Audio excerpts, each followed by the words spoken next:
go ahead and resume recording. So if you guys look in your teams today, pulling this up over here. I'm going to have you go ahead and open this Metamorphosis pre-reading document. I'll go ahead and open it so that you can answer questions as we talk about the Metamorphosis. That's the next text that we're going to be doing together. And so this is I'm going to give you guys some background information and just kind of introduce you to it. So go ahead and open that. And you want to open the Word document, not the PowerPoint. That way you can type right into the Word document, and I'll go over the PowerPoint up here with you.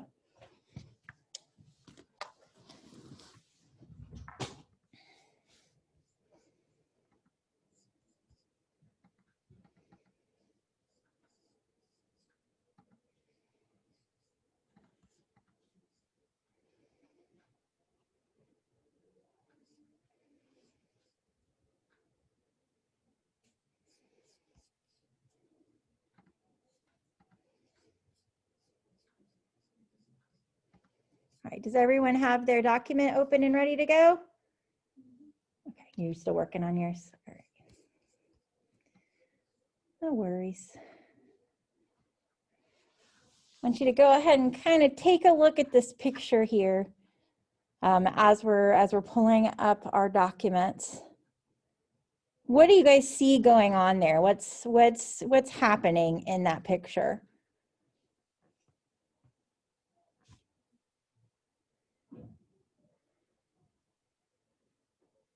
Kind of give me a description.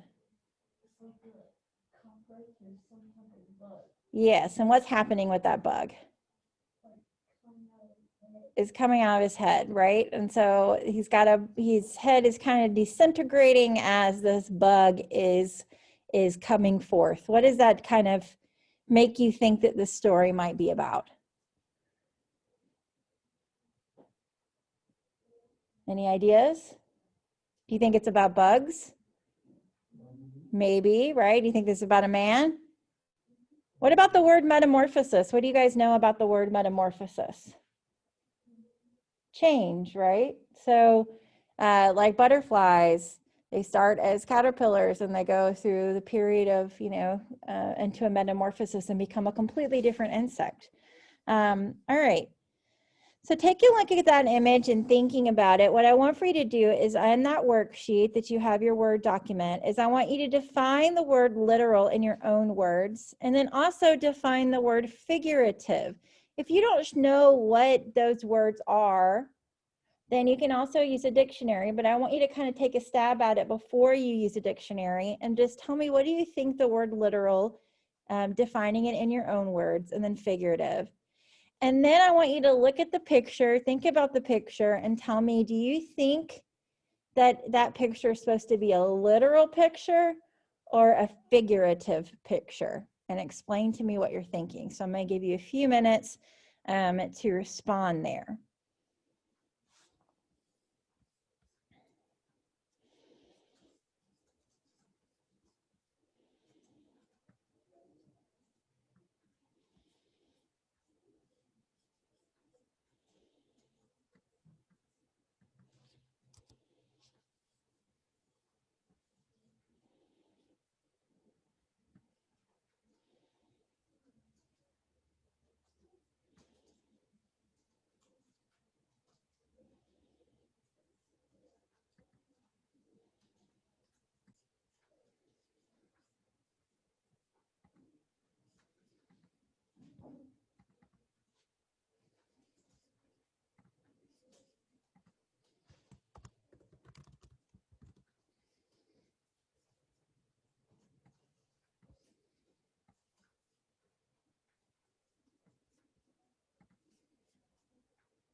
So go ahead and wrap up your thoughts wherever you are.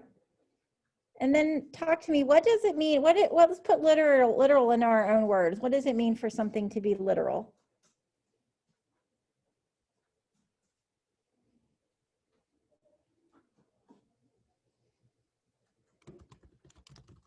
Or if I say, literally, this guy did this to me. What do I mean if I'm saying for you to take something literally? Like it actually happened. Okay, what does it mean if it's figuratively? Made up or fabricated, or it also could be like where you saying, you were like, oh my gosh, I was so hot, I was on fire, right? Exaggerated. Either way, it's not a real interpretation, right? So like, I was so mad, I wanted to explode. Like, you don't really want to explode, right? But that's how you kind of feel. So that's a figurative expression. So taking a look at that image, do you think that it is literal or do you think it's figurative? Like, it seems logical for it to be figurative, right? Like, because how could a bug be climbing out of somebody's brain? Like, can that even happen? I hope not. I know that cockroaches can climb inside of your ear, but I hope that they can't climb out of your brain. Okay. So let's learn a little bit about our author, Franz Kafka. So he was born in 1883. So if we kind of put him on the timeline of Edgar Allan Poe, Edgar Allan Poe had already been dead for 40 years when Franz Kafka was born. He was wealthy, so he was raised by nannies. He was bored a lot of the time. He felt really alone and isolated. Him and his dad did not have a good relationship. And so the feelings that he had about fear and resentment that he felt as a young person are evident throughout his works. And we kind of think of the Metamorphoses as the most obvious example. So our next question asks us to think about what is the likely tone of a writer who suffered from a lonely, desolate childhood. So let's connect the pictures that you've seen so far in the PowerPoint with the brief background information that I've given to you on the author. And what conclusions can you draw? So remember, tone, what kind of words will the author use to make you feel a certain way, or the mood, right? So what kind of worldview, what kind of ways do you think that this guy is going to write? Okay, so I'm going to give you a few minutes to respond to that question on your document.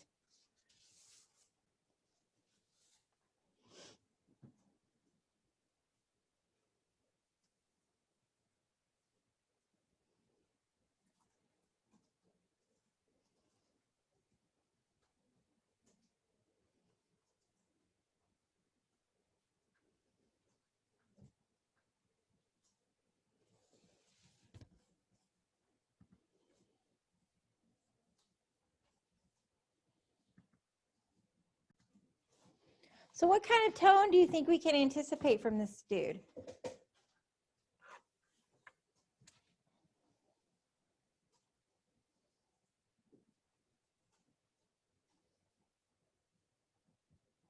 If it was a kind of music that do you think this guy would create, what kind of music do you think it would be? Probably sad music, right? Why do you think it would be sad? Like, what would happen? Do you guys have a relationship with your parents? Okay, can you imagine what it would be like if your dad just never talked to you? You live with your dad and he just doesn't want to have anything to do with you. Or if he does talk to you, he says mean things. Or if you have a mom and dad, they're like, you know what, why don't you just go spend time with the nanny, because we're kind of busy like living our lives and we really can't be burdened by you right now. How do you feel like that would make somebody feel? What kind of things do you think they would create if they were an artist?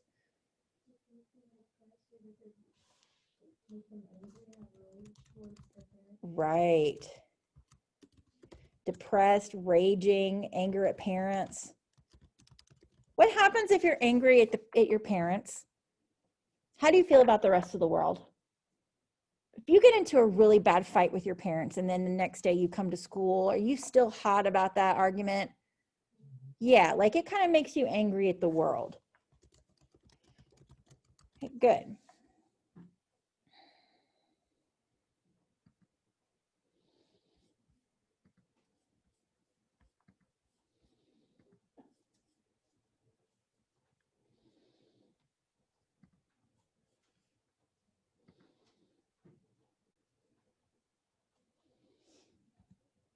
So let's do a little overview, okay?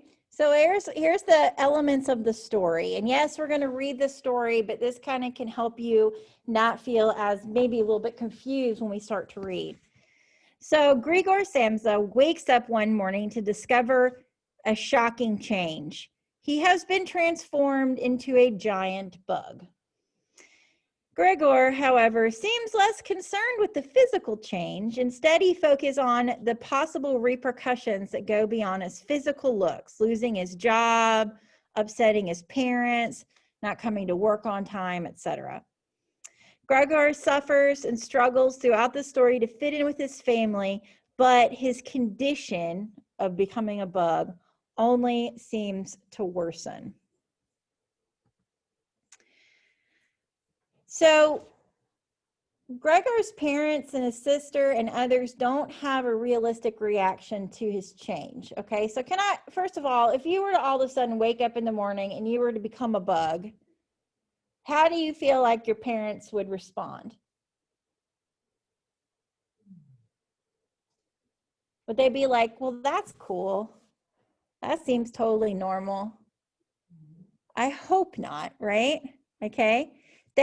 His parents, they're disgusted by what's happening because, ew, bugs. But they don't take him to a doctor. They don't take him to scientists. Why do you think that is? What do you think the point that maybe the author's trying to make through this character of Gregor that's becoming a bug and his condition? So what possible ideas, anticipatory ideas could you have? Go ahead and respond in your Word document for me.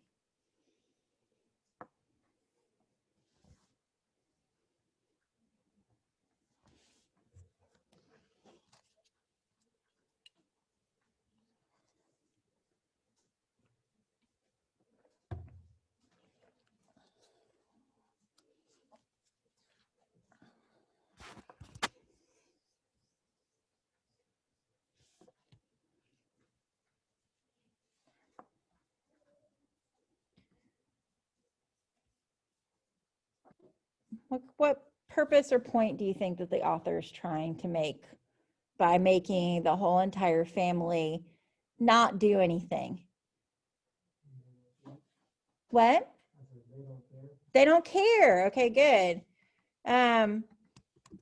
Could that be kind of the author's commentary on his own life, or what do you think? Maybe. All right. What's another reason that you think the author might be making it so these people don't do anything? The people who are closest to you, they don't want to take him to the doctor. They don't want to take him to scientists.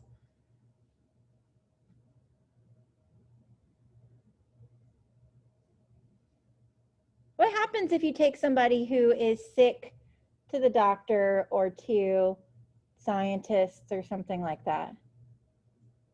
Typically. Why do you take somebody to a doctor? Because they're sick, right? And you want to know what's wrong with them. You want a diagnosis, right? But if you don't take them, what happens? They're going to die, right? Okay. And maybe that's what they want.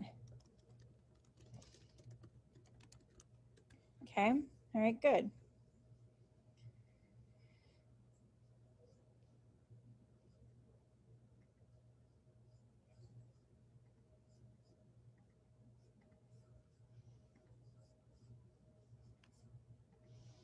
All right, we're going to learn a little bit about the characters in the story.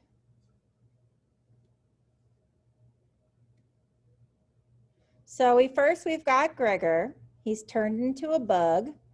He feels like a really big burden on his family because he is supposed to be the person that the breadwinner. He supports the family as a traveling salesman. And then as a result of his condition, he becomes more and more of an outsider from his family as the story continues. He then has a sister named Greet. She is probably the most compassionate in the beginning. She's 17, but her tune eventually changes. Then we have Mr. Samsa. He is a failed businessman who's hard on his son. He has often shown a violent side and personality. Mrs. Samsa, or Anna, is shown having a mother's connection to Gregor. She also kind of weakens herself as his own condition worsens. So think about the family situation that I just described. So remember, Gregor is the breadwinner. He's the person who brings in the money. His family relies on him for income. And his dad is kind of a failure. So how is their family situation in your mind unique? And then how is it really pretty normal? I'm going to give you a couple minutes to respond to that. So how is it unique? What's remarkable about it? And then how is it like many other families?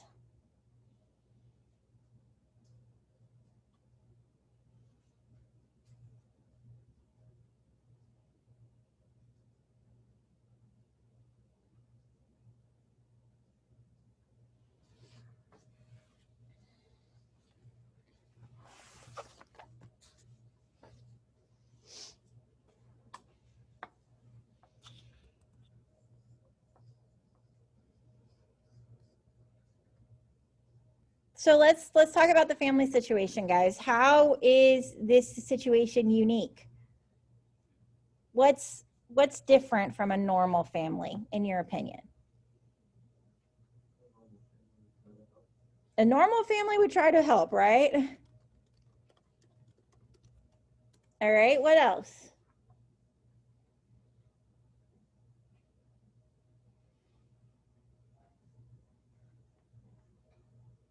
What else kind of makes them different from a typical family? Is it typical that the kid has to be the person who goes out and makes all the money? No, that's not typical, right?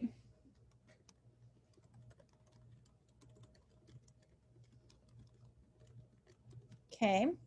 So on the flip side, how is it like other families, in your opinion? What makes it kind of similar to other families?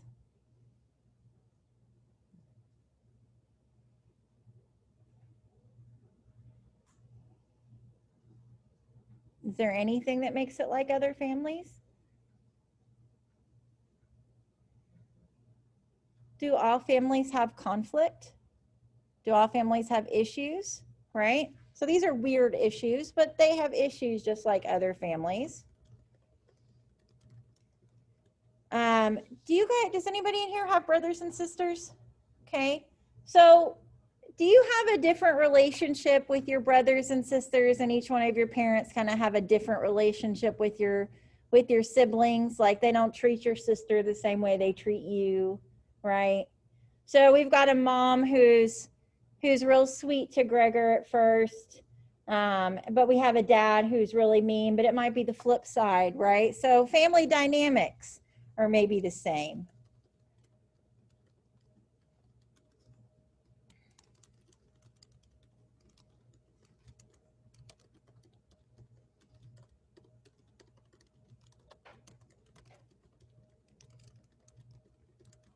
So we kind of have parents acting differently with their kids and siblings acting different with one another, and that's pretty normal.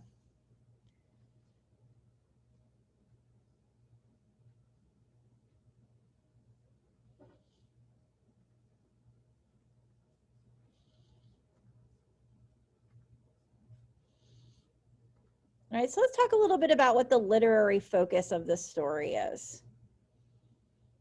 This is kind of the theme, the elements that we want to think about, and then also kind of the way that this story is structured. So we have our protagonist. What's a protagonist? The main character, usually the good guy, right, versus the antagonist, and that's Gregor. Our point of view is written from third person. However, the story is mostly told through the thoughts of Gregor. So unlike The Fall of the House of Usher that kind of came from that first person narrator, we're now having a third person limited narrator, a person who is coming in and giving us those insights. The setting is in Gregor's home, but more specifically his room, where he's held there under lock and key. We've got some symbolism. The Gregor's transformation into an insect is definitely symbolic, right? We're going to think of, while that literally happens to him in the story, we're going to think about the figurative elements of it. The room and the walls of Gregor's room, and then an apple that ends up getting thrown and then stuck into his shell. So thinking about these symbols, what do you think the possible inferences about their figurative meaning? And what I want you to focus on is the apple. So what do you guys think about when you think about apples? The ethos of an apple, which kind of means like, what associations do we make with apples? Okay. And then I want you to kind of think about, why do you think he picked the apple to be the fruit that injures Gregor? So I want you to think about, what do we think about when we think about apples? What do they symbolize in our society? Okay. And then why did he pick that apple to be the fruit that injures him? I'll give you just a few minutes to write about that on your page.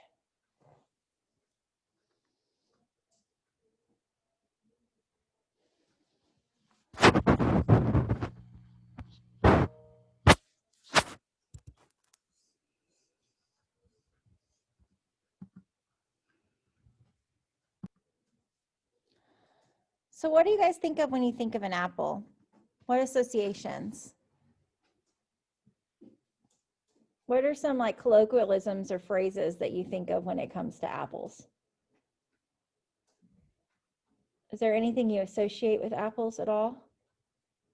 You guys ever heard an apple a day keeps the doctor away? Okay, so do we think of apples as healthy things? Okay.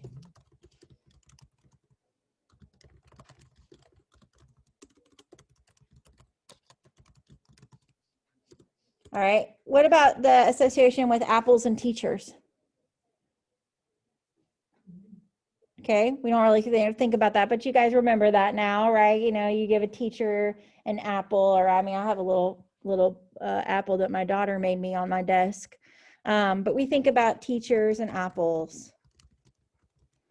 So health and teachers, are those good things, positive things in society, right? So why do you think that the author decides to have an apple be the thing that ends up hurting Gregor the man bug? What could that possibly symbolize? And it's okay if we don't know what the answer is right now, but what do you think it might symbolize?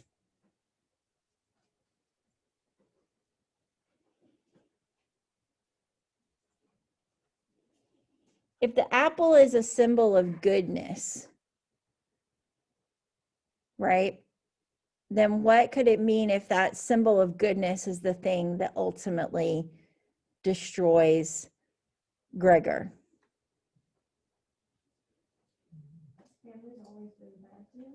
His family's always been bad to him.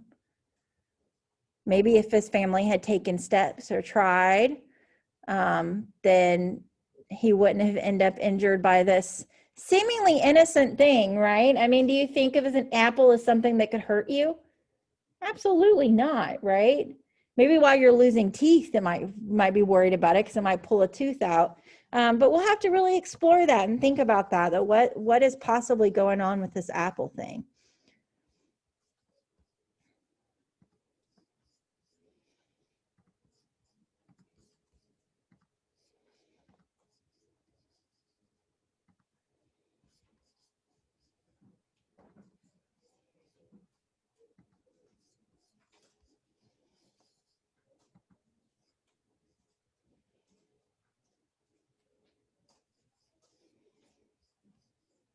All right, now let's just talk a little bit about some of the themes that we're going to look at and look for.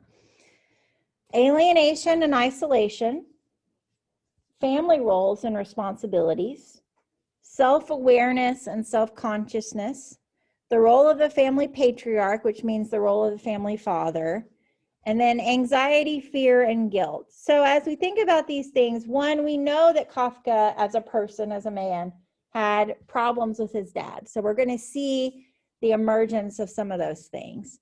We're going to see what it feels like to be isolated and alone and what that does to us. So if you are completely isolated from other people and completely alone, what does that feel like? Okay, what does that do to a person? What does that do to your own awareness of yourself and then your own self-consciousness? Okay, so for our last writing, I just want you to think about one of the themes that we just talked about and apply it to your own life, and then which is the most present in your own life. Why would they be especially relevant for young people like you? So I'll switch back over to this theme page. So think about alienation, isolation, family dynamics, family roles, who you are within your family, your own self-awareness, your own self-consciousness. Self-consciousness being like concerned about the way you look, about the way you dress, about the way you sound. The role of your father in your family, or anxiety, fear, and guilt. Okay, so pick one of those things and respond to them in your Word document.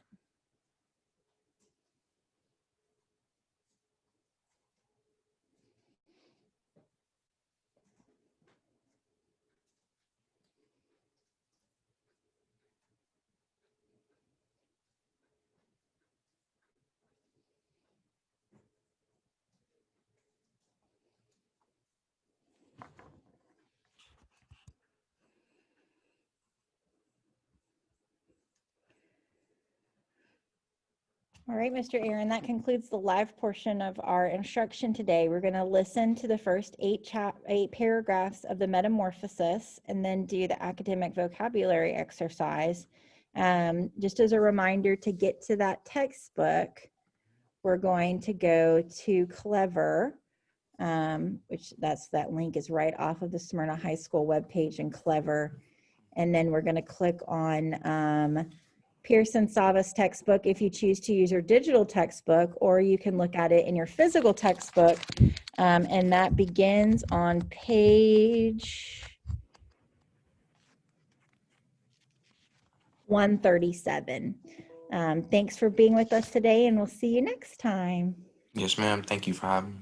Thank you.